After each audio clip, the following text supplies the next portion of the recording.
Hello, আসসালামু আলাইকুম। আবারও আমরা চলে আসলাম আমাদের iTesseract এর পাইথন সিরিজের লেসনে। তো পাইথন সিরিজের আজকের লেসনে আমরা কন্ডিশন সম্পর্কে জানবো। কন্ট্রোল ফ্লোর একটি খুবই গুরুত্বপূর্ণ অংশ হলো কন্ডিশন। আমরা আজকের লেসনটিতে কন্ডিশন সম্পর্কে জানবো।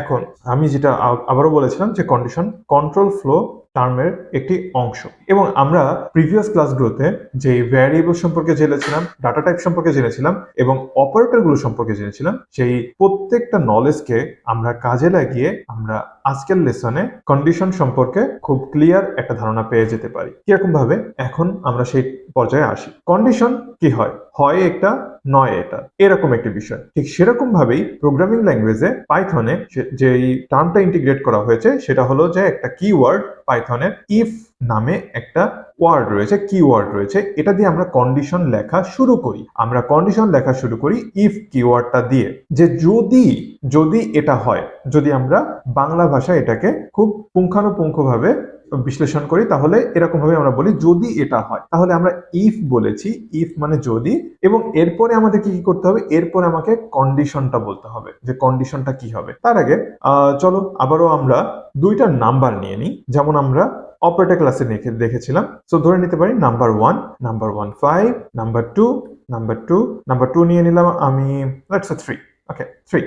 সো এইবার আমি বলছি যে যদি নাম্বার 1 নাম্বার 2 এর থেকে বড় হয় তাহলে বলবে যে print number 1 is greater than number 2। ওকে, তাহলে আমি কিভাবে লিখতে পারি? এই যে number 1 is greater than number 2। এরপরে যে জিনিসটা সবচেয়ে বেশি খেয়াল রাখতে হবে সেটা হলো যে আমার কোলন। এরকম একটি কোলন দেওয়ার মাধ্যমে আমি কন্ডিশন ব্লকের ভিতরে প্রবেশ করছি। কন্ডিশন ভিতরে প্রবেশ করে এবার আমি বলছি print number 1 is greater than number 2। ওকে, এইভাবে আমি আমার কন্ডিশনটা লেখা শুরু করলাম। এরপরে যেটা করব, আমার এখনো কিন্তু আমি আমার কন্ডিশন ব্লকের ভিতরেই রয়ে গেছি। তো এরপরে আমি আমার কন্ডিশন ব্লক থেকে যদি বের হতে হয় তাহলে আমি আমার কিবোর্ডের ব্যাক স্পেস ক্লিক করে আমি আমার কন্ডিশন থেকে বের হয়ে যেতে পারি। তো এবার যদি আমাদেরকে এটা ভেরিফাই করতে হয় তাহলে আমরা এই কোডটাকে রান করে দেখবো একবার। কোডটাকে রান করলাম, কিন্তু দেখা যাচ্ছে যে এখানে ওকে, আউটপুট হিসেবে আমরা দেখতে পেলাম যে এখন বলছে number 1 is greater than number 2। তার কারণ হলো আমার কন্ডিশনটা ফুলফিল হয়েছে। আমার কন্ডিশন হলো এটা যে নাম্বার 1 যদি নাম্বার 2 এর থেকে বড় হয় তখনই শুধুমাত্র প্রিন্ট করবে আমার আউটপুটে number 1 is greater than number 2। তো এখন যদি এমন হয় যে কন্ডিশনটা যদি ফুলফিল না করে, তার মানে হচ্ছে নাম্বার 1 নাম্বার 2 এর থেকে বড় না। তাহলে আমরা একটা কাজ করতে পারি, নাম্বার 1 কে আমি 3 দিয়ে দিই এবং নাম্বার 2 কে আমি 5 দিয়ে দিই। এবার দেখি যে কন্ডিশনটা ফুলফিল যদি না করে তাহলে কি হবে। এবার আমি আমার প্রোগ্রামটাকে আবারও রান করি। এখন কিন্তু কোনো আউটপুট আসেনি। তার কারণ হচ্ছে আমার যেহেতু কন্ডিশনের যে টার্মটা ছিল সেটা ফুলফিল হয়নি, সেই জন্য আমার কন্ডিশন ব্লকের ভিতরে আমার প্রোগ্রামটা প্রবেশ করেনি এবং কোনো কিছু প্রিন্টও হয়নি। তো আমাদের কন্ডিশন ব্লকটা কিন্তু এই যে ইফ, তারপরে কন্ডিশনটা লিখেছি, তারপরে ক্লোন দিয়েছি, তারপরে এই যে একটা স্পেস 4 স্পেস, আমরা এইটাকে ইন্ডেন্টেশনও বলে থাকি।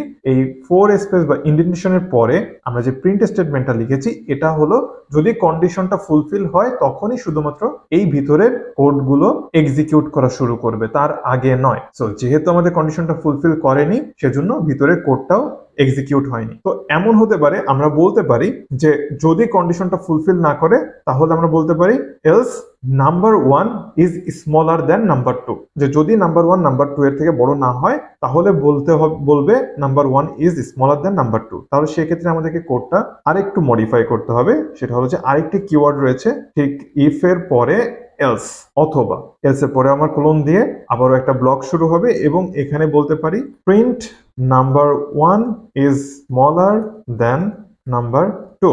এইবার আমি আমার প্রোগ্রামটাকে আবারও রান করে দেখি এখন কি প্রিন্ট হয়।